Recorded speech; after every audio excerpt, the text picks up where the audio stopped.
சாட்சி உங்களுக்கு சொல்லுகிறேன். நாம் பல நேரங்களில் கேட்டிருப்போம், நினைவுபடுத்திக்கிட்டு அதுல என்ன தலைமை பண்புங்கிறத மட்டும் சொல்லிட்டு போறேன். அன்னை தெரசா பத்தி கேள்விப்பட்டிருக்கோமா? she is not a leader, she is a social worker. அவங்க ஒரு சமூக சேவைக்கு தானே, அவங்க தலைவர் தானே.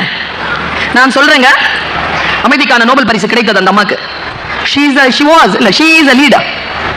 என்ன லீடர்ஷிப் அவங்க கிட்ட இருந்தது? நீங்க எல்லாரும் கேள்விப்பட்ட அந்த சம்பவம் தான். அவங்க கடைக்கடையா போய் தன்னுடைய ஆசிரமத்தில் இருக்கிறவங்களுக்கு சாப்பாடுக்கு காசு கொடு அப்படிங்க எல்லாருக்கிட்டையும் கேட்கறாங்க. அப்போ ஒரு மளிகை கடைக்காரர் கடையை திறந்து, அப்பதான் வியாபாரம் இல்லை போல இருக்கு, பாவம் இருக்கு, என் பிள்ளைங்களுக்கு ஏதாவது கொடுன்னு கேட்ட உடனே கோவம் துப்பிட்டார். கையில துப்புன உடனே அந்த அம்மா என்ன பண்ணுச்சுன்னா, அந்த எச்சில பார்த்து, இது எனக்கு, என் பிள்ளைங்களுக்கு ஏதாவது கொடுன்னு இந்த கையை தூக்கி இருக்கு. இதுல எது தெரியுமா தலைமை குணம்? அவன் துப்புனான்ல, இந்த கையில் துப்ப முடியாதபடிக்கு தன்னுடைய அன்பினால், தன்னுடைய அர்ப்பணிப்பினால், தன்னுடைய சமூக சேவைக்கான அந்த உன்னதத்தினால் அந்த மனிதனை கட்டுப்படுத்தினாங்க பாருங்க. அதற்கு பெயர் தலைமை குணம். நீங்கள் கட்டுப்படுத்துகிறீர்களா? அன்பினால், அறிவினால் ஒரு சூழலை கட்டுப்படுத்துகிறீர்களா? நீங்கள் தலைமை பண்பு கொண்டவர்களாக இருக்கிறீர்கள் என்று பொருள். இந்த குணம் நம்மிடத்தில் வர வேண்டும் என்பதற்காகத்தான் தலைமை தாங்க வா என்று அழைக்கிறேன். என்ன வார்த்தையாக இருந்தாலும். ஆனா இன்னொரு ஒரு விஷயம் சொல்றேன், வார்த்தைகளை பேசுகின்ற பொழுது யார் ஒருவர் தன்னுடைய டோன், தன்னுடைய தொனியில மிக அழுத்தமான அந்த தொனியை வைத்திருக்கிறார்களோ அவர்கள் தான் ஜெயிக்கிறார்கள். ரொம்ப மென்மையான விஷயம், நான் ரொம்ப டீப்பா பேசுறேன். நான் சொல்றேன், நான் இந்த முறையில் பல புக் ஃபேர் போயிருக்கேங்க. எங்கெல்லாம் புக் ஃபேர் நடக்குதோ அங்கெல்லாம் போயிருக்கேன். உங்களை பெருமைப்படுத்துறதுக்காக நான் சொல்லல. இதுவரைக்கும் நான் அட்டன் பண்ண புக் ஃபேர்லயே 100% பேச்சில் கவனமாக இருக்கக்கூடிய ஒரு book fair Kanchipuram book fair. 100% 100% கான்சென்ட்ரேஷன்ல இருக்கிறீங்க. ரொம்ப நுட்பமான ஒரு விஷயத்தை சொல்றேன், முடிஞ்சா கையில் பிடித்துக் கொள்ளுங்கள். நான் சொல்றேன் இல்லையா, நம் வாழ்க்கையை மாற்றக்கூடிய ஒரு சொல் நமக்கு முன்னால் தான் சுற்றி கொண்டிருக்கிறதுன்னு. இந்த மூங்கில் காட்டில் எந்த மூங்கில் புல்லாங்குழல்? புரியணுமே, புரியுதான் பாருங்க. ஒவ்வொரு சாமிக்கும் ஒரு முகம் இருக்கா? பிரம்மனுக்கு எத்தனை முகம்? எவ்வளவு? 4 ஃபேஸ். ஆறுமுகனுக்கு 4 ஃபேஸ். விஷ்ணுவுக்கு 10 அவதாரங்க, 10 ஃபேஸ், 10 அவதாரம். இறைவனுக்குலாம் ஏங்க அந்த ஃபேஸ் மாறுது? அம்மன் தானே சொல்றோம். ஒவ்வொரு அம்மனுக்கும் ஒவ்வொரு வடிவத்தில் ஒவ்வொரு முகம் இருக்குல்ல. இந்த முகம் எதை இங்க குறிக்குது? ரொம்ப நுட்பமா சொல்றேன் இந்த விஷயத்தை. பர்சனோ அப்படின்னா என்னன்னா முகமூடின்னு அர்த்தங்க. பர்சனோனா முகமூடி. இது ஒரு இத்தாலிய சொல். இப்போ இந்த முகமூடியை நான் அணிகிறேன். என் கணவன் முன் நான் மனைவியாக ஒரு முகமூடியை அணிகிறேன். அதோடு தான் நான் என் வாழ்க்கையை செலுத்துகிறேன். அதை டெவலப் பண்ண முடியாது, ஓரியன்ட் பண்ணிக்க முடியும், சரி செய்து கொள்ள முடியும். பர்சனாலிட்டி டெவலப்மெண்ட் ப்ரோக்ராம் எங்கேயாவது கூப்பிட்டாங்கன்னா போயிடாதீங்க. யாருடைய பர்சனாலிட்டியை யாராலையும் டெவலப் பண்ண முடியாது, ஓரியன்ட் பண்ண முடியும், சரி செய்து கொள்ள முடியும். என் மகனிடத்தில் நான் தாயாக பேசுகிறேன் என்றால் புருஷன் கிட்ட பேசுற அந்த பொண்டாட்டி மூஞ்சி புள்ள கிட்ட பேசுற தாய் கிட்ட இருக்க கூடாது, முகம் மாறும். என் மாணவி கிட்ட பேசுறேன்னா முகம் மாறும். என் தோழியிடத்தில் பேசுகிறேன், முகம் மாறும். என் ஆடியன்ஸ் கிட்ட பேசுறேன், முகம் மாறும், டோன் மாறும், குரலிற்கான அழுத்தங்கள் மாறும், ஏற்ற இறக்கம் மாறும். இதுதான் பர்சனாலிட்டி. இந்த முகத்தை இங்க போடுற முகத்தை அங்க போடக்கூடாது, அங்க போடுற முகத்தை அங்க போடக்கூடாது, அவ்வளவுதான். இது உங்களுக்கு தெரிஞ்சிருச்சுன்னா your personality is so good. இந்த அடக்குமுறை அடக்கி ஆடுறது இருக்குல்ல, யார் தெரியுமா? கல்வியாளர்கள். என்ன நடந்தாலும் தன்னுடைய எல்லையை மீறாமல் தனக்குள் முழுமையான கட்டுப்பாட்டில் யார் இருக்கிறார்களோ அவர்கள் தான் கல்வியாளர்கள், அவர்கள் தான் லீடர்ஸ். ஒரு சிறிய சொல் போதுமானதாக இருக்கிறது நம்முடைய வாழ்க்கையை மாற்றி போட. நான் ஒரு வார்த்தை சொல்றேன் உங்களுக்கு. என்னுடைய தகப்பனார், நான் இதை பல நேரங்களில் டிவியில நான் சொன்னதை ரெக்கார்ட் பண்ணி போட்டிருக்காங்க. உங்களிடத்தில் கேட்டவர்கள் நினைவுபடுத்திக் கொள்ளுங்கள், தெரியாதவர்கள் தெரிந்து கொள்ளுங்கள். சொல் இருக்கு இல்லையா, அது நமக்குள் கீறி நமக்குள் இருக்கக்கூடிய ஏதோ ஒரு உருவத்தை வெளியில் கொண்டு வரும். சிற்பி மாதிரிங்க முன்னால இருக்கிற சொல்.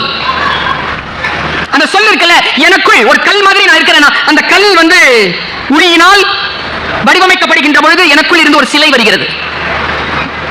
என் அப்பா ஒரு கவிஞருங்க. இதை நான் இப்படி சொல்றேன், எத்தனை பேருக்கு புரியுதுன்னு தெரியல. உங்க எல்லாருக்கிட்டையும் ஒரு விஷயத்தை சொல்றேன். இன்றைய இளைஞர்கள் இருக்காங்கல்ல, திருமணம் என்கின்ற உறவிலே நம்பிக்கை இழந்திருக்கிறார்கள். அவர்களுக்கு நம்பிக்கை கொடுக்கும்படி வாழ்க்கையை வடிவமைத்துக் கொள்வோமா? தற்பெருமை பேசிக்கிட்டே இருக்காதீங்க. நானும் என் புருஷனோ எப்படி இருந்தோம் தெரியும், சொல்லிக் கொடுங்க. எங்க அப்பாவுக்கு 12 வயசுல, எனக்கு 12 வயசு இருக்கும்போது எங்க அப்பாவுக்கு வேலை போச்சுங்க. எனக்கு பின்னால 2 குழந்தைகள் எங்க அம்மாக்கு. சரியா? எங்க அம்மா கடைசி தம்பியை வயிற்றுல அது சுமந்துட்டு இருக்கும்போது அப்பாவுக்கு வேலை போயிடுச்சு. குழந்தைய கையில எடுக்கும் பொழுது ஒண்ணுமே இல்லைங்க. இதுல ரொம்ப கொடுமை என்ன தெரியுமா? எங்க அம்மாவுக்கு 5 பிள்ளைங்க.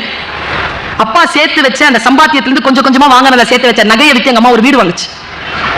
அந்த வீட்டுல கீழே எல்லாம் வாடகைக்கு விட்டு மேல ஷீட் போட்டு ஒரு மொட்டை மாடியில எங்க 5 பேரையும் அப்பாவையும் சேர்த்து குடி வச்சது எங்க அம்மா. இதுக்கு நான் இப்படி பேசிட்டு இருக்கிறேன்ல, எங்க அம்மா அவனுடைய வாழ்க்கையை பார்த்தா அவங்க கால் தூசிக்கு கிட்ட கூட போக முடியாது. இந்த புகழும் பணமும் பயணமும் செல்வாக்கும் என்ன மேனேஜ்மெண்ட் தெரியுமாங்க? ஒத்த பிள்ளைய வச்சுக்கிட்டு கஷ்டப்படுறீங்களே 5 பேர், இதுல வேலை இல்லாத புருஷன், அதெல்லாம் சமாளிச்சுக்கலாங்க. எதை சமாளிக்க முடியாது தெரியுமா? எங்க அப்பா ஒரு கவிஞர்.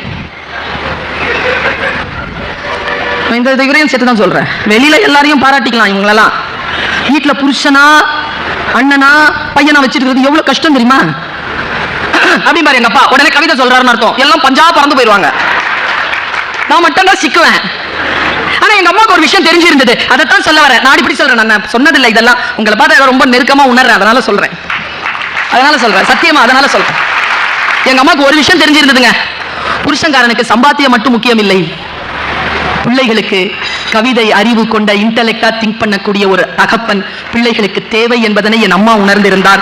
எங்களை எங்கள் தகப்பன் யாரிடமிருந்து பிரிக்கவே இல்லை. சமாளிச்சான். மரண படுக்கையில் எங்க அப்பா சொன்ன 3 செய்திகளை நான் சொல்றேன். எனக்குள் தலைமை பண்பு வளர்ந்த இடம். அந்த தலைமை பண்பை நான் எப்படி வளர்த்துக் கொண்டேன்? நான் இதுவரைக்கும் 532 பிரைஸ் வாங்கியிருக்கேன். ஸ்டூடெண்டா யூத்துக்கு சொல்றேன், 1500 காம்படிஷன்ல கலந்துட்டு இருக்கேன். என்ன இங்க நிறுத்தி இருக்கிறது 532 பிரைசஸ் இல்ல, 1500 மேடை பயிற்சி. தோக்கலாம் ஜெயிக்கலாம் அது முக்கியம் இல்லை, பயிற்சி பெற்றுக்கொண்டே இருக்கிறாயா? மொழி புரிந்து கொண்டே இருக்கிறதா? மரண படுக்கையில் தகப்பன் சொன்ன அந்த 3 விஷயங்களை சொல்றேன். அப்பா சொன்னார், பக்ஸே டர் கர் ரஹோ நா ஜானே கப் பத்லேகா உஸ்கா மிசாஜ், பக்ஸே ஹே தின் பக்ஸே ஹே ராத். என்ன அர்த்தம் தெரியுமா? காலத்திற்கு பயந்து கொள், அதன் இயல்பு எப்பொழுது மாறும் என்று யாருக்கும் தெரியாது. காலமே இரவு, காலமே பகல். 7 மணிக்கு சொல்றாரு அப்பா, 10 மணிக்கு இல்ல, உயிரோட தொண்டையில உயிர் மாட்டிக்கிட்டு இருக்கு, திக்கி திணறி தான் சொல்றேன். இவ்வளவு பெரிய விஷயம், வீட்டுக்கு போய் யோசிச்சு பாருங்க. காலத்தை வெல்ல முடியாது. காலம் கடந்து போகின்ற பொழுது விஷயங்களை நீங்கள் சமாதானமாக சென்று விடுங்கள். நான் இறப்பை சொன்னாரோ என்னவோ. 3வது விஷயம் சொன்னார், நான் இதை சொல்றேன், உங்க கால்ல இருந்து நிலம் நகர்ந்துரும். இப்ப நான் சொன்னேன்னா, ஏனென்றால் சொல்ல படித்தான், அது அறம். நான் சொல்றது வள்ளி நரகரம் அல்ல, இடை நரகரம். அறுத்துரும். அந்த சொல் என்ன தெரியுமா? तारीख ने माजी के वो दौर भी देखे हैं, लम्हों ने खता की थी, सदियों ने सजा पाई. யாராவது உருது தெரிஞ்சவங்க இருக்கீங்களா? சூப்பர். நான் என்ன வேணாலும் சொல்லலாம் அப்படின்னா அர்த்தம் சொல்லிடுறேன், அந்த பொறுப்போடு தான் இருக்கிறேன். என்ன அர்த்தம் தெரியுமா? மனசை திடப்படுத்திக்கோங்க. காலம் எனும் பேரேடு தனக்குள் ஒரு ரகசியத்தை பொத்தி வைத்திருக்கிறது.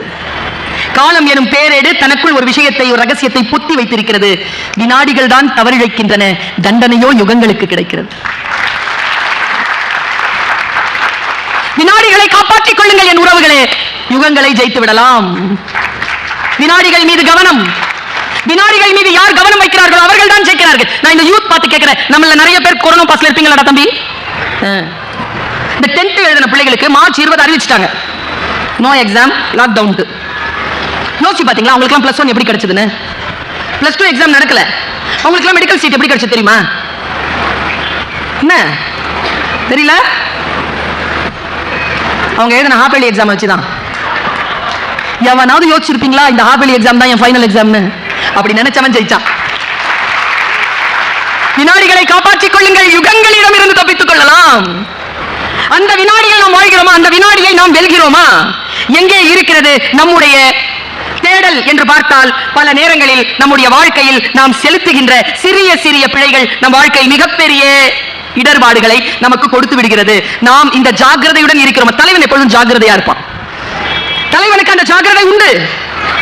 அவன் போனால போவதுன்னு பார்க்க மாட்டான். அவனுக்கு அச்சத்திற்கும் புத்திசாலித்தனத்திற்கும் டிஃபரன்ஸ் தெரியும். அச்சம் வேறு, புத்திசாலித்தனம் வேறு. பல நேரங்களில் அச்சமற்ற தன்மையை வீரம்னு நினைக்கிறீங்க யூத். அச்சமற்ற தன்மை அல்ல வீரம். எதற்கு அஞ்ச வேண்டுமோ அதற்கு அஞ்சுவது புத்திசாலித்தனம். எதற்கு அஞ்சணுமோ அது கொஞ்சணும். ஒரு மெசேஜ் வருது, ஹே நீ ரொம்ப அழகா இருக்கிற, ஹேன்னு சிரிச்சிட்டேன்னா சிக்கிட்டேன்னு அர்த்தம். தேங்க்யூ அப்படின்னு டெலீட் பண்ணிட்டேன்னா தப்பிச்சிட்டேன்னு அர்த்தம். எங்க புத்திசாலித்தனம் இருக்கு, எங்க அச்சமின்மை இருக்கு? இப்போ ஒரு 4 பேர் போறீங்க குளிக்கிறதுக்கு. 4 பேர்ல ஒருத்தன் சொல்றான், மச்சான் இன்னைக்கு குளிக்கிறது வேண்டாம், நாளைக்கு காத்துக்கு வருவோம்டான்னு. மத்த 3 பேரும் சொன்னாடே செந்தில பயந்துட்டியாடா அப்படின்னு சொல்லிட்டு 3 பேரும் தண்ணியில குதிச்சாங்க. தண்ணி இழுத்துட்டு போயிடுச்சு. அவன் வேணாண்டான்னு சொன்னாலும் அவன் நீச்சல் தெரிந்தவன். பயந்துட்டியான்னு கேட்டாங்கல்ல, அவர்கள் புத்தியற்ற நிலையில், அச்சமின்மை என்கின்ற விஷயத்தை புத்தியற்ற நிலையில் பயன்படுத்தியவர்கள். ரொம்ப ஜாக்கிரதைங்க. லைஃப் இஸ் ஒன் டைம் ஆப்பர்ச்சுனிட்டிங்க. ஒரே நேரத்தில் தான் வரும் இந்த வாய்ப்பு. இன்னொரு ரொம்ப நுட்பமான செய்தி சொல்றேன். என்னுடைய பேச்சை ரெக்கார்ட் ஆயிட்டு இருக்கோம். இந்த ரெக்கார்டிங்க நீங்க கேட்டுக்கலாம். நேர்ல பேசுற இந்த எனர்ஜி இருக்குல்ல, இதோ இந்த வினாடியோடு கடந்து போகிறது. இந்த வினாடியோடு கடந்து போய் இதை புரிந்து கொள்கின்றவன் தலைமை பண்பு பெறுகிறான். ஒரு ஆங்கில பழமொழி இருக்கிறது, உங்களுக்கு சொல்லி தருகிறேன். You cannot step the river twice. நீ எந்த ஆற்றிலே நீ ஓடுகின்ற தண்ணீரில் கால் வைத்தாலும் உன் காலடிகளை தழுவிய தண்ணீரை மறுபடியும் உன் கால்கள் சந்திக்க வாய்ப்பே கிடையாது. Wow, mind blowing. இல்ல ஒன் டைம் தானே. வந்தவங்களை பாப்போம் மறுபடியும். இன்றைய தேதிக்கு 14ஆம் தேதி சாயந்தரம் 4:30 மணிக்கு புக் ஃபேர்ல உள்ள நுழைஞ்சிருங்க பாப்போம். Gone has gone. கடந்தது கடந்து போயிடுச்சு. மறுபடியும் you cannot catch the bus. யூத்துக்கு என்ன தெரியுமா சொல்றேன்? பஸ் ஸ்லோவா போகும்போது பிடிச்சுக்கோ. வேகம் எடுத்துச்சுன்னா பிடிக்க முடியாது. படிப்ப சொல்றேன், பிடிச்சுக்கோ. எந்த செமஸ்டர் பாஸ் பண்ணணுமோ, எந்த எக்ஸாம் பாஸ் பண்ணணுமோ, ஸ்லோவா போயிட்டு இருக்கு. உனக்கு காலம் இருக்கு, பிடிச்சுக்கோ. கொஞ்சம் முயற்சி செய்ய வேண்டும். லீடர் யார் தெரியுமா? பல விஷயங்களுக்கு நோ சொல்றவன் தான் லீடர். பல விஷயங்களுக்கு எஸ் சொல்றவன் ஜோக்கர். வாழ்க்கை இதை உனக்கு நிரூபித்து காட்டும், நீ தலைவனா இல்ல ஜோக்கரான்னு. எதற்கு நீ நோ சொல்கிறாய், எதற்கு நீ எஸ் சொல்கிறாய்? இதில் இருக்கிறது உன்னுடைய வாழ்க்கை. பிரச்சனை வருகிறது, நம் எல்லோருக்கும் தான் பிரச்சனை வருகிறது. யாருக்கு தான் பிரச்சனை இல்லை? இந்த உலகத்துல பிரச்சனை இல்லாத ஒரு ஆள் சொல்லுங்க. உங்க எல்லார்கிட்டையும் சொல்றேன், எல்லாரும் ஒரு வார்த்தை அடிக்கடி சொல்வாங்க, நான் பேசுறது புரியுதா? ஆஹா, இந்த கொரோனா காலத்துல நாங்க லேப்டாப்பை திறந்து வச்சுட்டு உட்காருவோங்க. உங்களுக்கு எல்லாம் ஸ்டூடெண்ட்ஸ் மேல தானே கரிசனை. நாங்க பட்ட பாடு தெரியுமா உங்களுக்கு? டீச்சர்கள் இருக்கிறீங்களா? யாராவது டீச்சர்ஸ்? ஒன்னு வீடியோ ஆன் பண்ணாதே, தூங்கி வழிஞ்சிட்டு உட்காந்துருக்கோம். பல்லு கூட தேய்க்காம ஆன் பண்ணிருக்கோம். நாம ஃப்ரெஷ்ஷா காட்டன் புடவெல்லாம் கட்டிக்கிட்டு குட் மார்னிங் சில்ட்ரன் ஒன்னும் வராது. வம்பு பண்ணி ஆன் பண்ணு அப்படின்னு சொன்னா, வீடியோ ஆன் பண்ணா நீங்க பேசுறது கேட்கல மிஸ், கேட்டாவது தொலை. எல்லாம் பாட முடிச்சிட்டு எல்லாம் ரவுண்ட் ரவுண்டா HPS இருக்குமா, ரவுண்ட் ரவுண்டா அந்த ஸ்கிரீனே பார்த்துட்டு கிளாஸ் எடுத்துட்டு கடைசியா டீச்சர் ஒரு வார்த்தை கேட்போம், அண்டர்ஸ்டாண்ட், am I audible? ஒரு பதில் வருங்கிறீங்க. மரண உருவத்தில் இருக்கிற மாதிரியே இருப்பாங்க. அந்த டைம்ல யார் படிச்சுக்கிட்டாங்களோ அவன் ஜெயிச்சான். ஒரு விஷயம் சொல்லுவாங்க, நான் பல நேரங்களில் சொல்லியிருக்கேன். யானை இருக்குல்ல, கோயில் யானை, அது ஏன் தெரியுமா நம்ம முன்னால கை நீட்டுது, பாகன் சொல்றதெல்லாம் கேக்குது? தன்னை அடக்கக்கூடிய ஆயுதத்தை பாகன் கையில கொடுத்திருக்கு. விநாயக சாமி இருக்குல்ல உள்ள, அது முன்னால ஏன் போய் நாம எல்லாரும் பிச்சை எடுக்கணும் தெரியுமா? அது தன் மதத்தை அடக்கக்கூடிய ஆயுதத்தை தன் கையிலேயே வைத்திருக்கிறது. எவன் ஒருவன் தன் பலவீனத்தை அடக்கக்கூடிய ஆயுதத்தை அடுத்தவர்கள் கையில் கொடுப்பானோ அவன் பிச்சை எடுப்பான். எவன் ஒருவன் தன் பலவீனத்தை அடக்கக்கூடிய ஆயுதத்தை தன் கையிலே வைத்திருப்பானோ அவன் அடுத்தவர்களுக்கு பிச்சை போடுவான். விநாயகன் உடைய கான்செப்ட்ங்க, கடவுள் நமக்கு சொல்லுகின்ற கான்செப்ட். வாழ்க்கை நமக்கு சொல்லிக் கொடுத்தபடி இருக்கிறது. சிலர் தான் சொல்லிக் கொள்கிறோம். 7ஆம் நூற்றாண்டில் வாழ்ந்த பார்வோன் மன்னன் தன்னுடைய வேட்டை நேரத்தில் தன் போர் தொழில் செய்கின்ற பொழுது எங்கெல்லாம் போய் அவன் ஆக்கிரமிப்பு செய்தானோ அங்கெல்லாம் அவன் கலெக்ட் பண்ண ஒரு விஷயம் என்ன தெரியுமா? புத்தகங்கள். இந்த புத்தகங்களை கொண்டு வந்து தன் அரண்மனையில் அடுக்கி வைத்து அதை ரீரைட் பண்ண வச்சு, எந்த மொழியில் அது இருக்கிறதோ அந்த மொழியை கூப்பிட்டு தன் மொழியில ரீரைட் பண்ண வச்சாங்க பார்வோன். அந்த புத்தக நிலையத்திற்கு அவன் மன மருத்துவ நிலையம்னு பேர் வச்சான். புக்ஸ். நான் உங்க எல்லாருக்கும் ஒரு விஷயத்த சொல்றேன். நம்மளை யாராவது படிக்காதன்னு சொல்றாங்கன்னா நம்ம மேல அக்கறை இல்லைன்னு அர்த்தம். எனக்கு இந்த அரசு மேல் மிகுந்த மரியாதை வருகிறது. தனக்கு ஓட்டு போட்ட மக்கள் சிந்திக்க வேண்டும் என்பதற்காக, அவர்கள் எந்த தவறும் வாழ்க்கையில் நிகழ்த்தி விடாமல் அவர்களை பாதுகாக்க புத்தக கண்காட்சிகளை ஒவ்வொரு மாவட்டம் தோறும் நடத்துறதுங்க. புத்தகங்களை தேடி போங்கிறாங்க. எனக்கு தெரிந்து நீங்கள் 8ஆம் நூற்றாண்டுக்குள்ள நுழையணுமா, புத்தகத்துக்குள்ள போயிடலாம். செத்தவங்களை சந்திக்கணுமா, அங்க சந்திச்சிடலாம். எனக்கு தெரிந்து புத்தகங்கள் காலத்தை கையடக்கமாக வைத்திருக்கக்கூடிய பொக்கிஷங்கள். நம்மில் எத்தனை பேர் அதற்குள் மூழ்குகிறோம்? 2 விஷயம் செய்யும் பொழுதுதாங்க வேற எந்த டிஸ்ட்ராக்ஷனும் வராது. ஒன்னு புக் ரீடிங், இன்னொன்னு ஸ்போர்ட்ஸ். குழந்தைகளை 2 விஷயத்திலையும் உறுதியா இருங்க. இங்கேயே படிச்சுட்டு புளி முட்டமா இருக்காத, அங்க விளையாடு. விளையாடிட்டு நூலகத்துக்கு வா. ரெண்டுத்திலேயே இரு. இன்னைக்கு காம்படிஷன் அவ்வளவு இருக்கு, காம்படிஷன் அவ்வளவு இருக்கு. இரண்டுத்திலுமே ஜெயிக்கக்கூடியவர்கள் தான் வாழ்க்கையில் ஜெயிக்கிறார்கள். இது தலைமை பண்பின் முதல் குணம். உடலை உறுதி செய், அறிவை விரிவாக்கு. நான் ஒரு நுட்பமான ஒரு விஷயம் சொல்லிட்டு போவா. இன்னைக்கு ரொம்ப நுட்பமா சொல்றேன். நம்ம வீட்டுல இருந்து நம்ம அப்பாவுக்கோ இல்ல தாத்தா பாட்டி ஊர்ல இருந்தா நம்ம அண்ணனுக்கோ நம்ம வீட்டுக்காரருக்கோ இல்ல நமக்கோ போன் வரும். அப்போ என்ன தெரியுமா போன் வரும்? இந்த நிலத்தை விற்கணுமா, இதோ இந்த மாமா பொண்ணுக்கு பையன் பார்த்துருக்குது, எவ்வளவு சீர் பண்றதுன்னு தெரியல, சூழல் சரியில்லைங்க, ஏதோ பஞ்சாயத்துல ஏதோ பிராது கொடுத்துருக்காங்களாம், எல்லாம் பேசணும், நீ வீட்டுக்கு ஒரு 8 வந்துட்டு போறியா? அழைப்பு வந்திருக்கா? வந்திருக்கா? எதுக்கு வீட்டுக்கு போகணும்? எதுக்கு போகணும்? உட்காந்து பேசுறதுக்கு போகணும். சரி, பேசுறது எவ்வளவு முக்கியம்னு நான் சொல்றேன். இப்போ வீடுகள்ல நான் கிராமத்துல எல்லாம் நிறைய பார்த்திருக்கேன். புருஷன் பொண்டாட்டி சண்டை, பாப்பா என்ன சண்டை, சம சண்டை நடக்கும், ரத்தம்லாம் வரும் சண்டையில, அவ்வளவு சண்டை வருங்க. 3வது நாள் பார்த்தா வெட்கமே இல்லாம ரெண்டும் 2 வீலர்ல உட்காந்துக்கிட்டு பின்னால பூ வச்சுட்டு சினிமா பார்க்க போறோம். பார்த்திருக்கீங்களா? பார்த்திருக்கீங்களா? அவ்வளவு சண்டை போட்டது 3 நாளைக்கு முன்னால. ஏன் தெரியுமா? அந்த 3 நாள்ல பேசி தீர்த்துக்கிட்டாங்க. இப்போ அவங்களே வேறு வேறு இடத்துல இருக்காங்கன்னு வச்சுக்கோங்களேன். இவங்க 2 பேரும் பர்மனண்டா பிரியறதுக்கு ஒரு விவாகரத்து நோட்டீஸ் போதும். நான் என்ன சொல்ல வரேன் தெரியுமா? உணர்வுகளை எழுத்திலே பதிவு செய்யாதீர்கள், பேசி தீர்த்துக் கொள்ளுங்கள். கோபம் வருகின்றபடி எழுதாதீர்கள். ரொம்ப முக்கியமான இன்னொரு விஷயம் சொல்லிட்டு போகவா? நீங்கள் உங்கள் குடும்பத்தில் தலைமைத்துவத்தில் இருக்கிறீர்கள் என்றால், உங்கள் வாழ்க்கைக்கு நீங்கள் தலைமை ஏற்றி இருக்கிறீர்கள் என்றால், ஒரே விஷயத்தை நான் சொல்றேன். நான் சொல்லி ஒரு படம் கூட வந்துச்சு. அது இன்னைக்கு ஜாதகம் எல்லாம் பார்க்க வேண்டியதில்லை. ஜாதகம் மாத்திக்காதீங்க.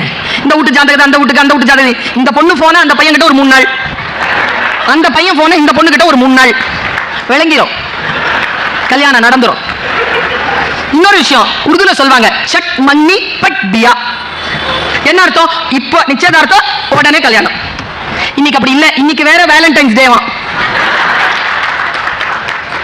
இந்த புதுசா கல்யாணத்துக்கு யாருக்காவது பிக்ஸ் ஆயிருக்கா? யாராவது இந்த கூட்டத்தில் இருக்கிறீங்களா? அக்கா சொல்ற, கவனமா வச்சுக்கோ. கல்யாணம் வரைக்கும் அந்த பொண்ணு கிட்ட போன்ல பேசாத, எந்த மெசேஜும் அனுப்பாத. ஏன்னா கல்யாணத்துக்கு முன்னாலேயே பல நிச்சயதார்த்தங்கள் உடைந்து போவதற்கு இந்த கான்வர்சேஷனே போதுமானதா இருக்கு. ஒரு காலகட்டத்தில் அப்படி இல்லை. வாழ்க்கை என்பது அற்புதமான வடிவமைப்புடன் கூடிய ஒரு நிறுவனம். அந்த நிறுவனத்தை நடத்துவதற்கு தலைமை பண்பு கொண்ட ஒரு ஆணும் ஒரு பெண்ணும் தான் தேவையே தவிர மற்ற உணர்வுகளோடு விளையாடக்கூடியவர்கள் அவசியம் கிடையாது. ஏனென்றால் இது ஒரு நிறுவனம். It's an institute. பீகார்ல ஒரு பழங்குடி இனம் உண்டு. அந்த பழங்குடி இனத்துல சில கதைகள் உண்டு. இங்க எல்லாருக்குமே நான் ஒரு விஷயத்தை சொல்றேன். கதைகள் இருக்குல்ல, படித்தவர்கள் தான் கதைகள் கேட்டதற்கு பிறகு கேள்வி கேட்கிறார்கள். படிக்காதவர்கள் நம்ம சொல்றோம்ல, வித்தின் கொட்டேஷன், அவங்களுக்கு கதைகளே போதுமானதாக இருக்குது. அவங்களுக்கு எந்த கேள்வியும் அதில் எழுவதில்லை. அவர்கள் முழுமையாக அதை புரிந்து கொள்கிறார். அதனால் நம்முடைய பழங்குடி இனம் எப்பொழுதும் கதைகளை தன் ஆயுதங்களாக கொண்டிருந்திருக்கிறது. அந்த ஒரு கதையை நான் கேட்டேன். எனக்கு வேறு விதமான விழிப்புணர்வு என் மனதிலே வந்தது. ஆக்சுவலா நம்ம எல்லாருமே லீடர்ஸ் தான். அந்த தலைமை பண்பு இருக்கு இல்லையா, அந்த பண்பிலே நாம் உறுதிப்படுகின்ற பொழுது, காலம் அதை சரியாக கணிக்கின்ற பொழுது, காலம் நமக்கு அதை வெளிப்படுத்தக்கூடிய வாய்ப்பை நமக்கு தருகிறது. இந்த குணம் நமக்கிட்ட இருக்கான்னு பார்த்துக்கோங்க. பழங்குடி இனத்திலே இந்த கதை இப்படி சொல்கிறது. ஒரு புறா கூட்டம் இருந்துச்சாம். அந்த புறா கூட்டத்துக்கு ஒரு தலைவன் இருந்தானாம். அந்த தலைவன் சொன்னானாம், ஒரு இளைய புறாவை கூப்பிட்டு சொன்னானா, யாருக்கிட்ட நம்ம ரொம்ப ஜாக்கிரதையா இருக்கணும்னு சொல்லு பாப்போம். அந்த இளைய புறா எழுந்து சொல்லுச்சான், நம்மள குறி வைக்கிறான்ல வேடுவன், இந்த நம்மள குறி வைக்கிற வேடுவன் கிட்ட நம்ம ஜாக்கிரதையா இருக்கணும். ஏன்னா அவன் குறி தப்புறது இல்லை, நம்ம செத்துருவோம். அதனால நம்மள யாரு குறி வைக்கிறாங்களோ, அந்த அம்மை ஏந்திய வேட்டைக்காரன் யார் இருக்கிறானோ, அந்த குறி வைக்க தெரிந்த வேட்டைக்காரனிடத்தில் நாம் ஜாக்கிரதையாக இருக்க வேண்டும் என்று அந்த இளைய புறா சொன்னது. அவங்க அம்மா கிட்ட கேட்டுச்சான் தலைமை புறா, உன் புள்ள சரியா சொல்றானா? நீ சரியா சொல்லி கொடுத்திருக்கிறியா? சரி, ஆமா சார், சரியா சொல்றான் சார். தலைவன் சொன்னானாம், இல்லை, நீ தவறாக சொல்கிறாய். என்ன இடத்தில் நான் தவறு செய்கிறேன்? இளைஞன் கேட்கிறான். தலைமை புறா சொன்னது, குறி வைக்க தெரிஞ்ச வேட்டைக்காரன் இருக்கான்ல, அவனை நாம பார்த்துட்டோம்னா தப்பிச்சிடலாம். ஏன்னா பல நேரங்கள்ல வேட்டைக்காரனை விட்டு தப்பிக்கின்ற பறவைகள் அதிகம். தப்பிச்சிடலாம். ஆனா தப்பிக்கவே முடியாது. யார்கிட்ட தெரியுமா? குறி வைக்க தெரியாத ஆயுதம் ஏந்திய வேட்டைக்காரன். அவன் குறி வைக்கும் பொழுது யாருக்கு தானே குறி வைக்கிறான்னு நம்ம உட்கார்ந்து இருப்போம். அது அவனுக்கும் தெரியாது, அவன் அம்முக்கும் தெரியாது, அது நம்மள வந்து தாக்கிரும். ஏனென்றால் அவனுக்கு குறி வைக்க தெரிவதில்லை. குறி வைக்க தெரியாமல் கையில் ஆயுதங்களோடு சுற்றுகின்றவர்களிடத்திலே நீங்கள் ஜாகிரதையாக இருக்க வேண்டும் என்று தலைமை பூரா சொன்னது. ஒரு விஷயத்தை யோசிச்சு பார்த்திருக்கிறீங்களா? நம்ம தமிழ்நாடு இந்த இந்தியாவில் இருக்கக்கூடிய 28 32 மாநிலங்களை காட்டிலும் பல நேரங்களில் பல விதங்களில் கல்வியில் புரிதலில் இந்த 60 ஆண்டு காலமாக தமிழ்நாடு முன்னிருப்பதற்கு என்ன காரணம் என்றால் நமக்கு தலைமை தாங்கி இருக்கின்றவர்களுடைய கொள்கைகள் நம்முடைய ரத்த நாளங்களில் செலுத்தப்பட்டிருக்கிறது. அந்த தலைமை பண்பில் நாம் இருப்பதனால் தான் நம்முடைய மாநிலத்தை நாம் முதன்மை மாநிலமாக நிறுத்தி இருக்கிறோம். தலைமை பண்பிலே கவனம் வேண்டும். நல்ல தலைவன் இல்லாத சமுதாயம், இப்படி சொல்கிறேன், நல்ல தலைமை இல்லாத சமுதாயம் தன்னைத்தானே தின்றுவிடும். விதின் கொட்டேஷன்ல எழுதி வச்சுக்கோங்க நான் சொன்ன இந்த வார்த்தையை. நல்ல தலைமை இல்லைன்னு வச்சுக்கோங்க. இப்படி சொல்றேன், ஒரு சிங்க தலைமை கழுத கூட்டம், கழுதை தலைமை சிங்க கூட்டம், எந்த கூட்டம் ஜெயிக்கும்? கழுதை கூட்டம் ஜெயிக்கும். ஏனென்றால் தலைமை தாங்கி இருப்பது சிங்கம். தலைமை குணம் இருக்கக்கூடிய, அது வீடாக இருக்கட்டும், எந்த ஒரு நிறுவனமாக இருக்கட்டும், தலைமை ஏற்கக்கூடிய அந்த குணத்திலே நாம் மிக சிறப்பாக இருக்க வேண்டும். அரசியலில் தலைவர்களை பற்றி மட்டுமே நான் இந்த தலைமை பண்பில் சொல்ல இல்லை. ரொம்ப ஆச்சரியமான ஒரு விஷயங்க. சமீபத்தில் நான் எல்லா பேச்சையும் கேட்பேன், யார் பேசினாலும் கேட்பேன். விழுப்புரத்தில் ஏன் படிக்கணும் அப்படிங்கிற தலைப்பில் பேசினேன். விழுப்புரம் இந்த புத்தக கண்காட்சியில் ஏன் படிக்கணும் தெரியுமா? யாரெல்லாம் யார் யாருன்னு தெரிஞ்சுக்கிறதுக்காக படிக்கணும். நம்ம மனசுல என்ன படிஞ்சு இருக்குதோ அது மட்டும் இல்ல, இவர்கள் வேறு என்று தெரிந்து கொள்வதற்காக படிக்கணும். நான் சமீபத்தில் டைம்ஸ் ஆஃப் இந்தியா படிச்சிட்டு இருந்தேன். ஒரு 4-5 நாள் இருக்கும். நம்முடைய பாரத பிரதமர் நரேந்திர மோடி அவர்கள் தேர்வும் தெளிவும் அப்படிங்கிற ஒரு தலைப்புல 2.5 கோடி மாணவர்களுக்கு உரை நிகழ்த்தி இருக்கிறார். அந்த உரையை பத்திரிகைகள் அச்சேற்றி இருக்கின்றன. இது யாரேனும் அதை படித்திருக்கிறீர்களா என்று எனக்கு தெரியாது. படித்தவர்கள் நினைவுபடுத்திக் கொள்ளுங்கள், படிக்காதவர்கள் தெரிந்து கொள்ளுங்கள். அதுல அவர் நிறைய கட்டளைகளை சொல்கிறார். நான் ஏன் தெரியுமா அதை ரொம்ப இன்ட்ரெஸ்டா படிச்சேன்? ஏன்னா அதை பேசி இருக்கிறவர் நம் பாரத நாட்டினுடைய தலைவர், பிரதம மந்திரி. அவர் ஒரு ஸ்கிரிப்ட் வச்சு பேசுறாரு அப்படின்னா சாதாரணமான ஸ்கிரிப்ட் இல்ல, அது மிக மிக கூர்ந்து கவனிக்க வேண்டிய ஸ்கிரிப்ட். அதனாலேயே அதை நான் கவனிச்சேன். அவர் சொல்ற அந்த 18க்கு மேலான கட்டளைகளை அவர் ஒன்னொன்னா பேசினார். என் மனசுல நச்சுன்னு புடிச்சுக்கிட்ட ஒரு 3 கட்டளைகளை நான் சொல்றேன். நான் பேசுற தம்பிக்கு புரியுது தானே? அவனுக்கு புரிஞ்சிருச்சுன்னு எப்ப தெரியுமா மேடம் நான் கண்டுபிடிச்சேன்? அவன் போனை சுவிட்ச் ஆஃப் பண்ணி வச்சுக்கிட்டான். போனை தான் பார்த்துட்டு இருந்தான், பேச்ச சுவிட்ச் ஆஃப் பண்ணி வச்சுக்கிட்டான். பிள்ளை கேட்குது, கவலைப்படாது. பக்கத்தில் இருக்கிற அம்மா அப்பா நோண்டிக்கிட்டே இருக்காதீங்க. சொல்ற புரியுதா? புரியுதுங்கிறதுனால தான் உட்காந்துருக்கான், இல்லை டீ குடிக்க போயிருக்க மாட்டான். பிரதமர் மோடி அவர்கள் சொல்கிறார்கள், 3 கருத்துக்கள் என் மனதில் பட்டது, நான் அப்படியே உங்களுக்கு கடத்துறேன். 1, எவ்வளவு பெரிய குணம் பாருங்க, இது நம்ம கிட்ட இருக்கான்னு பாத்துக்காங்க. உங்கள் குழந்தைகளினுடைய மதிப்பெண் பட்டியல் உங்க விசிட்டிங் கார்டு கிடையாது. சூப்பர்ல, அதை தூக்கிட்டே சுமக்கிறோமா இல்லையா? என் புள்ள ஃபர்ஸ்ட், என் புள்ள 97, என் புள்ள 98, பிள்ளையினுடைய மதிப்பெண் பட்டியலை எடுத்துக்கிட்டே சுத்துற பெற்றோர்களுக்கு பாரத பிரதம மந்திரி சொல்றார், your child's report card is not your visiting card. Very good. ஏன் எனக்கு ரொம்ப பிடிச்சது தெரியுமா? அது இந்த ஃபர்ஸ்ட் மார்க் வாங்குறவங்களை கண்டாலே எனக்கு ஆகுறது இல்லை. அதனால எனக்கு அது பிடிச்சது. டீச்சர் தான் நானு. ஆனா டீச்சருக்கு எப்படி அது பிடிக்காம போச்சு? 98 மார்க் வாங்குறவன ஏன் பிடிக்காம போச்சுன்னா, இந்த 98 மார்க் வாங்குறவங்களுக்கு ஒரு குணம் இருக்கும். என் கிளாஸ்ல 98 ஒன்று வாங்கும், சும்மா இருக்காது, நேரம் வரும் என்கிட்ட, மிஸ் இந்த 7 மார்க்ஸ் கொஸ்டின் 5 மார்க்ஸ் போட்டிருக்கு, அதுக்கு அந்த 2 மார்க் வேணும். சரி, சரியா தான் மிஸ் எழுதியிருக்கேன், மார்க் போட்டுக்கோ, நீயே போட்டுக்கோ, சரியா தானே இருக்கு, அப்ப ஏன் நான் ஏன் திருத்தணும்? அதில் கம்மியா இருக்குன்றதுனால தானே 2 மார்க் குறைச்சு போட்டிருக்கேன். அழோ அழோ அழோ அழோ அழோ, பக்கத்துல ஒன்று உட்காந்துருக்கோம், சிரிச்சுக்கிட்டே இருக்கும், கிட்டையே வராது. மார்க் எவ்வளவு நினைக்கிறீங்க? 2. அழற பிள்ளைய பார்த்து இது கேட்கும், ஏன் அழுவுற? எங்க அப்பா 2 மார்க் எங்கன்னு கேட்டு அடிப்பார், என்கிட்ட இருக்குன்னு சொல்லு. இதுக்கு 2 மார்க் வாங்கிக்கிட்டு சிரிக்க கூடாதுன்னு தெரியல, அதுக்கு 98 மார்க் வாங்கிட்டு அழக்கூடாதுன்னு தெரியல. நான் இங்க பேச வந்திருக்கிறது யாருக்கு தெரியுமா? 98க்கு இல்ல, 2 மார்க் வாங்கிட்டு சிரிச்சிட்டு இருக்காங்கல்ல, அவங்களுக்காகத்தான் பேச வந்திருக்கிறேன். இந்த 98 எப்படி ஜெயிக்கணும்னு சொல்ல வந்திருக்கிறேன். நீ தலைமை தாங்க வேண்டுமா? 98 உன்னால வாங்க முடியாது, என்னாலே வாங்க முடியல, உன்னால எப்படி வாங்க முடியும்? 98 மார்க் போடுற நானே வாங்கலையே. 98 மார்க் வாங்குறவ எல்லாம் பார்த்து வச்சுக்க. சரியா? நீ 30 மார்க் வாங்கி இருந்தா அடுத்த டெஸ்ட்ல 32 வாங்கு. அதுக்கு அடுத்த டெஸ்ட்ல 34 வாங்கு, ஃபெயில் தான். அதுக்கு அடுத்த டெஸ்ட்ல 36 வாங்கு, ஃபெயில் தான். ஒருவேளை நீ 36 வாங்கி இருக்கும்போது 98 92 வாங்கி இருக்கும்.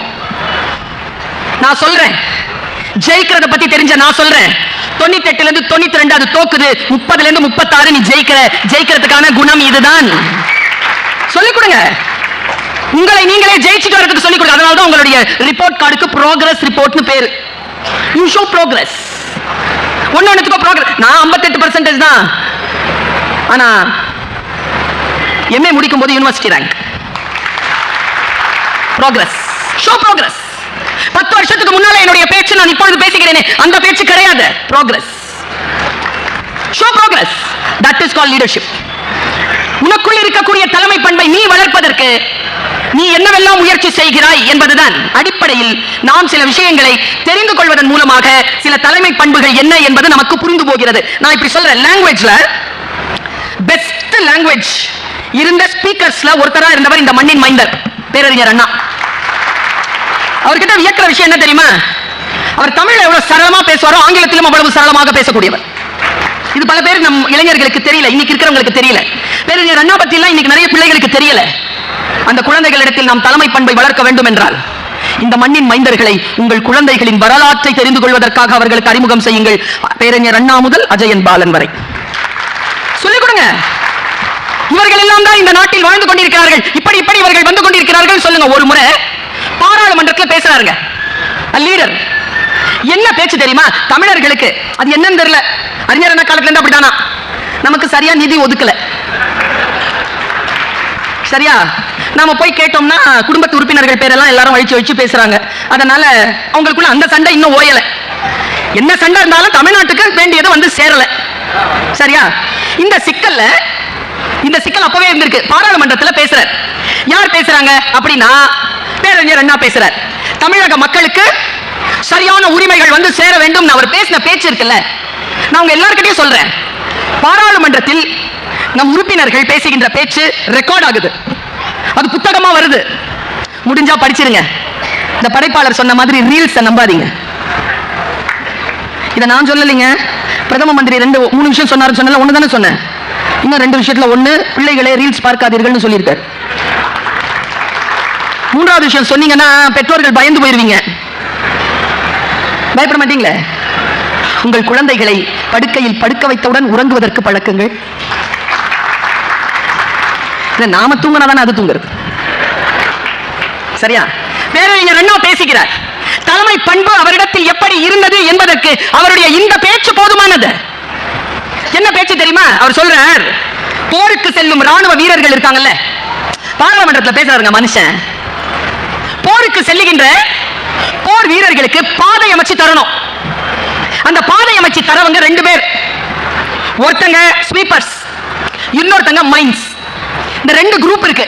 இவர்கள் எல்லாம் ராணுவ வீரர்கள் சேர்த்து கிடையாது. இந்த 2 நீங்க வேடிக்கை பார்க்காதீங்க. அங்க வந்து சேர் வைக்கிறது, போறது வர்றது, இங்க வைத்தால நான் கத்திக்கிட்டு இருக்கிறேன். கவனம் சேர் போடுறவங்க மேல இருக்கு. என்ன கேட்டா என் கிளாஸ்ல எல்லாம் லேட்டா வரவங்க நான் பின்னால உட்கார வைப்பேன் மேடம். கலவரப்படுத்துறாங்கல்ல.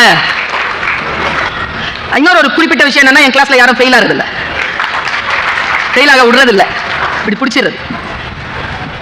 மைண்ட்ஸ் அண்ட் ஸ்வீப்பர்ஸ் முக்கியமான விஷயம் பேசிட்டு இருக்கிறேன், அதனால சொல்றேன். எங்க இருந்தாலும் பேச்சு கேட்கும் தானே. கவனம் சிதறினால் வாழ்க்கை சிதறிடும், கருத்து சிதறிடும். கவனத்தோடு இருக்கக்கூடியவர்கள் தான். பாருங்க, மைன்ஸ் அண்ட் ஸ்வீப்பர்ஸ் பத்தி பேரறிஞர் அண்ணா பாராளுமன்றத்தில் பேசுறார். அவர் என்ன சொல்றாருன்னா, ராணுவ வீரர்களுக்கு ராணுவத்துக்கு நடந்து போய் நம் நாட்டை காப்பாற்ற போர் நிகழ்த்துவதற்கு நிலம் தேவைப்படுகிறது. அந்த நிலத்தை சுத்தம் செய்யக்கூடியவர்கள் ஸ்வீப்பர்ஸ். பகையாளிகளால் அந்த இடத்தில் அவர்கள் அடைந்துவிடக் கூடாது என்று கன்னி வெடிகள் வைத்திருப்பார்கள். அந்த கன்னி வெடியை நகர்த்துகின்றவர்கள் பேர் மைன்ஸ். கன்னி வெடிகளை நகர்த்துகின்ற பொழுது பல வீரர்கள் அதில் செத்து போவார்கள். பாதைகளை செம்மைப்படுத்துகின்ற பொழுது பாம்பு கடித்தோ விலங்குகள் கடித்தோ பலர் செத்து போவார்கள். போர் நடக்கும். போரிலே இறந்த வீரர்கள் பற்றிய குறிப்பு வரும். ஆனால் பாதையை சுத்தம் செய்த இந்த மைன்ஸ் அண்ட் ஸ்வீப்பர்ஸ் பத்தி எந்த வரலாற்றிலும் இடம் இல்லை. அப்படித்தான் தமிழர்கள் இந்த உலகத்திற்கு இந்தியாவை அடையாளம் காட்டிய அத்தனை பெருமக்களையும் தமிழகத்தில் கொண்டிருந்தது. ஆனால் அவர்கள் பெயர்கள் வரலாற்றில் இன்றைக்கு வடநாட்டில் இல்லை என்று பேரறிஞர் அண்ணா பேசியிருக்கிறார். நான் யோசிச்சு பார்க்கிறேன், நமக்காக பேசுகின்ற குரல் யாருடைய குரல்? அந்த குரல் நமக்கானதாக இருக்கின்ற பொழுது அதில் நமக்கான தலைவன் மறைந்திருக்கிறான். பல நேரங்களில் திரையை பார்த்து தலைவர்களை தேர்ந்தெடுத்துறோம். நம்ம என்ன வழி தெரியுமா? அவங்க வெளிச்சத்துல தான் இருக்கிறாங்க, நாம தான் இருட்டில் உட்கார்ந்தோம். யோசிங்களேன், யோசிங்க. எனக்கு தெரிஞ்சு யார் வாசிக்கிறானோ அவன் உயிரோடு இருக்கிறான், யார் யோசிக்கிறானோ அவன் இளமையோடு இருக்கிறான். யோசிங்க, வாசிங்க, வாசிக்கணும், யோசிக்கணும். இந்த இரண்டும் இருக்கின்றவர்கள் நமக்குள் இருக்கக்கூடிய தலைமை பண்பை நாம் வளர்த்துக் கொள்வதற்கு உதவியாக இருக்கிறோம். நம்ம எல்லாருக்கிட்டையும் பல வீரர்கள் மறைந்திருக்கிறார்கள். சூழல் தான் இல்லை, சூழல் இருந்தால் அவர்கள் வெளிப்பட்டு விடுவார்கள். சூழல் இருந்தாலும் இல்லை என்றாலும் நம்முடைய முழுமையான தலைமை பண்பை வெளிப்படுத்தக்கூடியவர்கள். பைய தலைமை கொள்கிற விஷயத்துக்கு என்னங்க அர்த்தம்? எப்ப யோசிச்சு பார்த்திருக்கீங்களா? இந்த சொல் ஒரு பயங்கரமான சொல் இல்ல? பாரதியினுடைய சொல்ல முக்கியமான சொல் வைய தலைமை கொள். இந்த உலகத்துக்கு தலைமை கொள்ளணும்னா எப்படிங்க சொல்லுங்க? எப்படி கொள்றது? இப்போ இந்த படைப்பாளர் தான் நினைக்கிறார், நான் இந்த உலகத்துக்கு தலைமை கொள்ளணும்னு. இப்ப நான் நினைக்கிறேன், நான் எப்படி தலைமை கொள்வேன்? அந்த அர்த்தம் ரொம்ப யோசிச்சு பார்த்தா அந்த அந்த வாக்கியத்திற்கான அர்த்தத்தை நான் எளிமையாக்கி கொடுக்கிறேன். டீச்சர் இல்லையா? எளிமையாக்கி கொடுக்கிறேன் பாருங்க. இப்ப நான் யாரு? என் பேரை சொல்லக்கூடாது. Very good. யாரோ ஒருத்தங்க சொன்னாங்க, டீச்சர் இன்னும் கொஞ்சம் வாங்க. சூப்பருங்க. பேச்சாளர். இங்கிலீஷ்ல சொன்னா அது ஒரு முறை என்ன பேசினாலும் போய் சேரல. சார் கிட்ட சொன்னேன், சார் பேசினா போமா ஸ்பீக்கர் லூசு மேடம். ஸ்பீக்கரா? இவ்வளவு பேர் வந்திருக்கீங்கல்ல, இவ்வளவு பேர் வந்திருக்கிறீங்க, ஆயிரக்கணக்கில் வந்திருக்கிறீங்கல்ல, பேச்ச கேட்க தானே? அப்படித்தானே? ஆமா தானே? தைரியமா சொன்னா நமக்கு கொஞ்சம் பேச்சு வரும்ல. எனக்கு எவ்வளவு சம்பளம் கொடுக்கலாம்?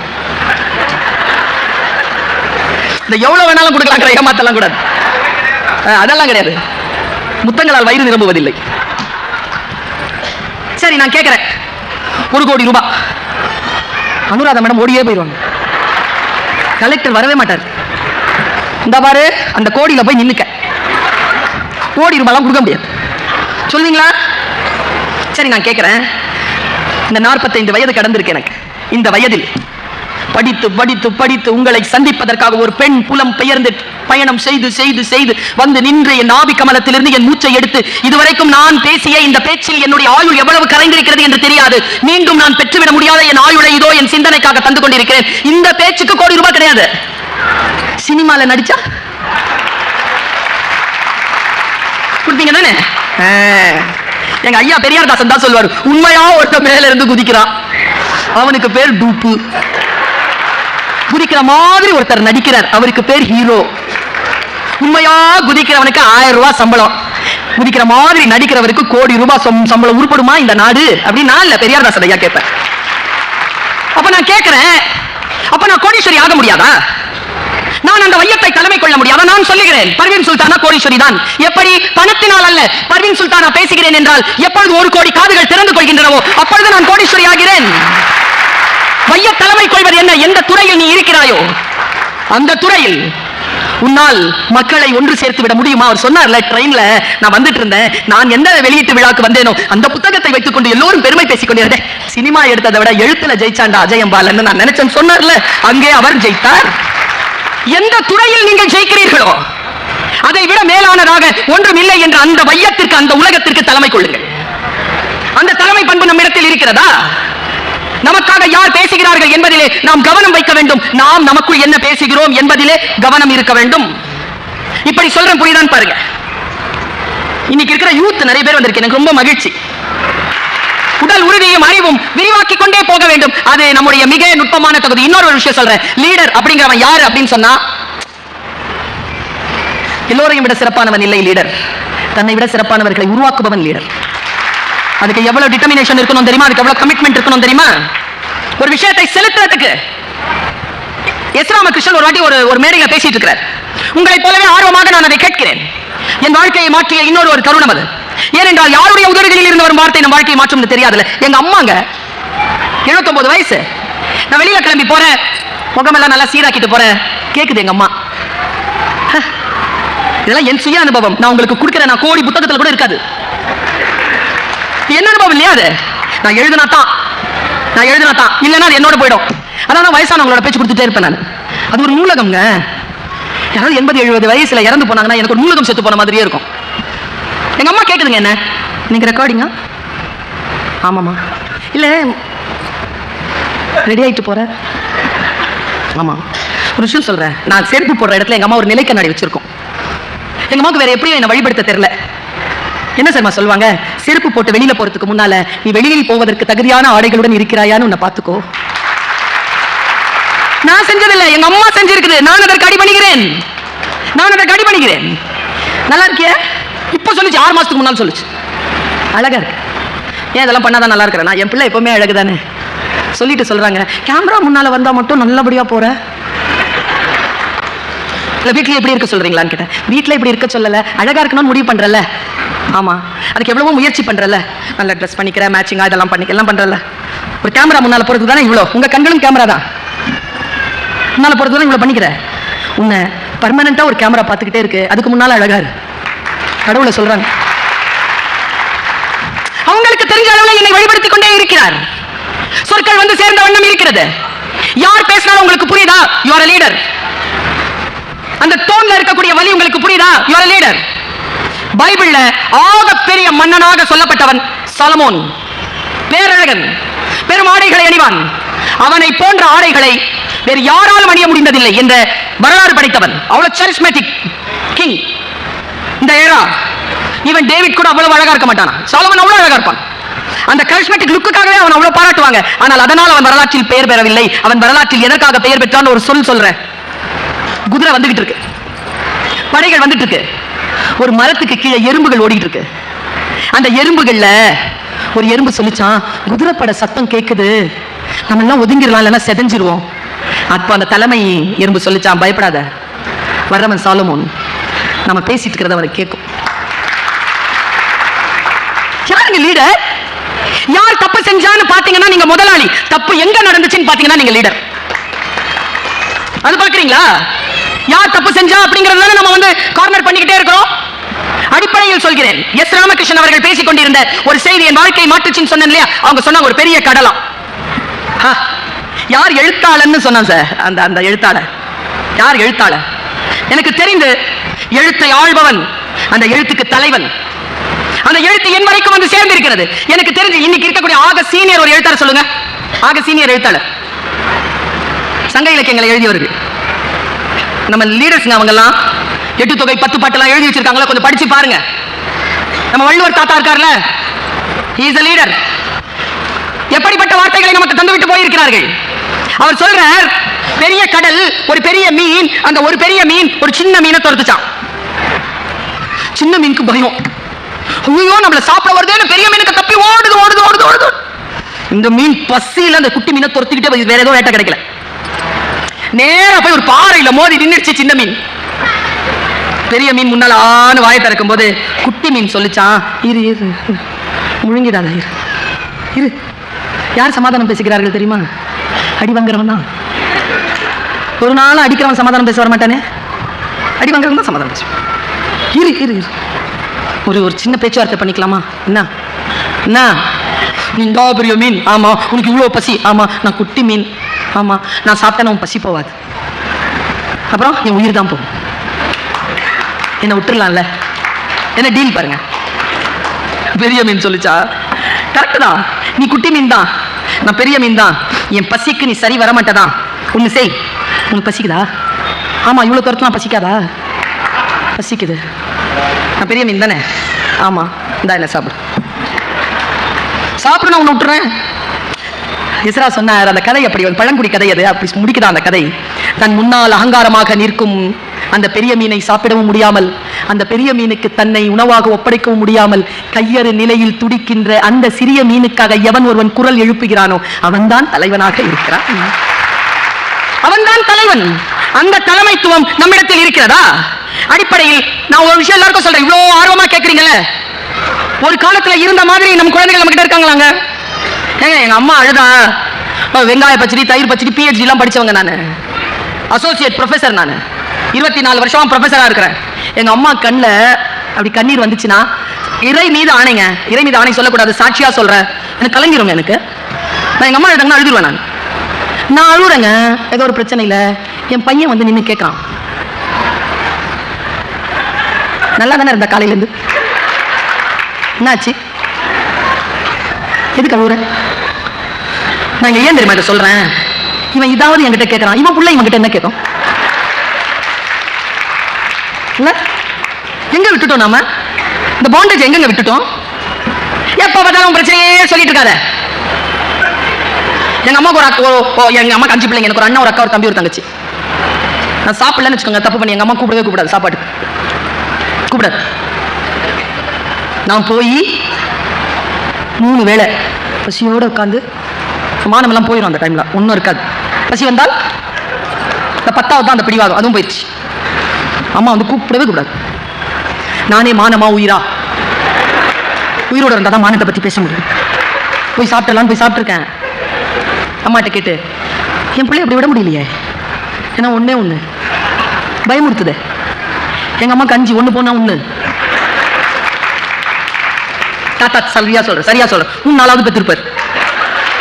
3 கரெக்டா சொன்ன பாருங்க. ஒன்று கொச்சிக்கிச்சுன்னா இன்னொன்று கிட்ட, இன்னொன்று கொச்சிக்கிச்சுன்னா இன்னொன்று கிட்ட, எனக்கு எங்க வழி? அவனிடத்தில் நான் எதையேனும் ஊட்டி விடுகிறேன். அன்னை தெரசா போல நான் தலைமை பண்பு. ஒரு விஷயம் சொல்றேங்க, being a mother is a leadership. அம்மாவாக இருப்பது ஒரு ராஜகுணம், ஒரு தலைமை குணம். அது தாயாக இருப்பது, தந்தையாக இருப்பது ஒரு தலைமை குணம். நல்ல டீச்சராக இருப்பது தலைமை குணம். நம்மிடத்தில் அந்த தலைமை குணம் இருக்கிறதா என்று பார்த்துக் கொள்ள வேண்டும் என்று சொல்கிறேன். இதை சொல்லிவிட்டு நான் நிறைவு செய்யலாம் நினைக்கிறேன். we are so sensitive. பசங்க கிட்ட எல்லாம் பேசுறதுக்கு பயமா இருக்குது, திட்ட முடியல.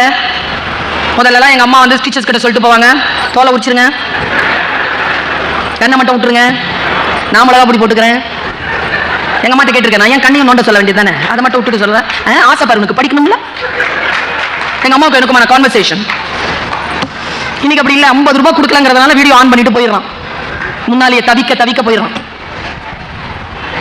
எப்படிங்க? நான் சொல்ல சொலமோன் மாதிரி யானையினுடைய பிளிரலும் தெரிய வேண்டும், எறும்பினுடைய குரலும் புரிய வேண்டும். அவன் தான் லீடர். குழந்தையினுடைய முக பாவனையிலே தெரிந்து விட வேண்டும், அவன் இங்க போறான் என்ன வரான், அந்த வாசனையிலே தெரிந்து விட வேண்டும். அவர்கள் தான் நல்ல தாய்மார்கள், நல்ல தந்தைமார்கள். நம் பிள்ளை கிட்ட ஏதேனும் ஒரு குற்றம் பார்த்தால் அந்த குற்றத்தை தான் கண்டு கொண்டதாகவே தெரிந்து கொள்ளாமலேயே அவனை திருத்துகின்ற அந்த வித்தை தெரிந்தால் நீங்கள் லீடர்ஷிப்ல அந்த குழந்தையை வழிபடுத்துகிறீர்கள் அர்த்தம். சாதாரணமா நான் சொல்லல, இதை மனசால சொல்றேன். 2 செல்வந்தர் ஒருத்தர் இருந்தாருங்க, 2 பெரிய ஜெர்மன் ஷெப்பர்ட் நாயை கொண்டு வந்தார். உங்க எல்லார்கிட்டயும் சொல்றேன், நீங்க காதலி கிட்ட பேசுறீங்களா, அம்மாட்ட பேசுறீங்களா, அப்பாட்ட பேசுறீங்களா, காதலன் கிட்ட பேசுறீங்களா, அண்ணன் தம்பி கிட்ட, அப்பாட்ட, ஃப்ரெண்ட்ஸ் கிட்ட, யார்கிட்ட பேசினாலும் கவனம். சொல்ல சொல்ல சொல்ல சொல்ல பேசாதீங்க, மெசேஜஸ் ஃபார்வர்ட் பண்ணாதீங்க. நுட்பமா சொல்றேன், புரிஞ்சா புரிஞ்சுக்கோங்க. ஒரு மெசேஜை ஃபார்வர்ட் பண்ணும்போது அந்த மெசேஜ்ல நீங்க என்ன புரிஞ்சுக்கிட்டீங்களோ அதே விஷயம் வாசிக்கிறவனும் புரிஞ்சுக்கணுங்கிற அர்த்தம் இல்ல. பல நேரங்களில் தவறாக புரிந்து கொள்ளப்படுகிறது. அதுக்கு விளக்கம் கொடுக்கறதுலயே தாவு தீந்துரும், உறவு பிரிஞ்சிரும். இப்பெல்லாம் வந்து லவர்ஸ்க்கான டிவோர்ஸ் எது தெரியுமா? பெரியவங்க பாவங்களுக்குலாம் தெரியல, அதனால பிரேக்கப்.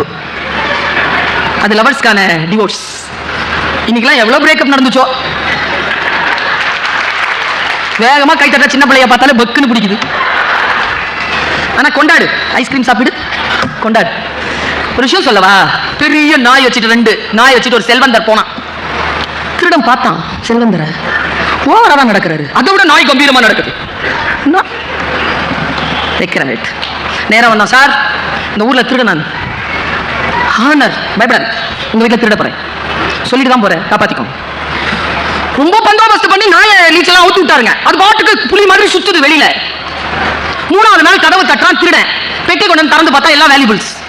உங்கள்தா சார்? ஆமா, உங்க வீட்டுல தான் எடுத்தேன் நேற்று நைட்டு. வந்தாங்க சார், எல்லாம் வேணாம் எடுத்துட்டு போ, சொல்லிட்டு தான் திருடி இருக்கேன், கொண்டு வந்து வேற காட்டுறேன், போ. போறதுக்கு முன்னாலும் சொல்லிட்டு போறியா? இந்த 2 நாய்களை எப்படி சமாளிச்ச? சொன்னாம் பாருங்க அவன். விழிப்புணர்வு கொண்டவர்கள் கற்றுக்கொள்ளுங்கள்.